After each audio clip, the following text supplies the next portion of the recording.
Good morning P5 students. So, in the last meeting, we have learned about the parts of male reproductive system and their function. So, today we are going to learn about the parts and the function of female reproductive system. So, without wasting our time, let's find about parts and their function of female reproductive system. These are the parts of female reproductive system. Number 1, uterus. Number 2, fallopian tube. Number 3, ovary. Number 4, cervix. Number 5, vagina. Let's find out the function of female reproductive parts. Number 1, fallopian tube, or we can call it oviduct. The oviduct is a muscular tube connecting the ovary to uterus. Number 2 is ovary. The ovary produces egg and female sex hormones.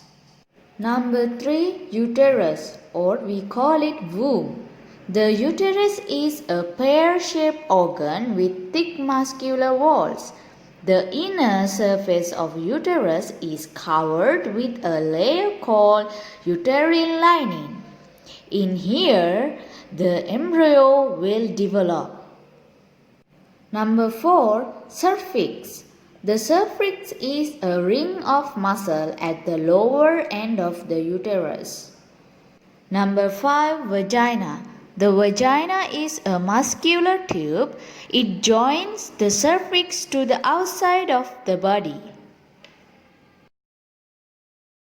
Let's talk about the fertilization process of human. As we know that the egg of the human or the ovum is fertilized internally. During the mating, the sperm from the male testes are first released into female's vagina through the penis. The sperms travel towards the egg in the oviduct. Remember, only one sperm will fuse with the egg. The remaining sperms will die eventually.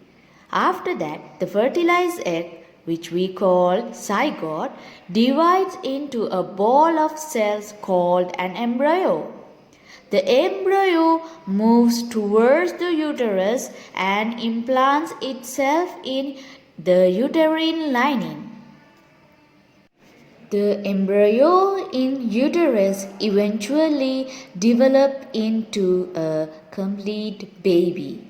After that, the mother delivers the baby. So, now you already know what are the parts in female reproductive system and their function. So, I hope you all understand about this lesson. If you have any question, feel free to ask from me. So, that's all for today. See you in the next meeting. Bye.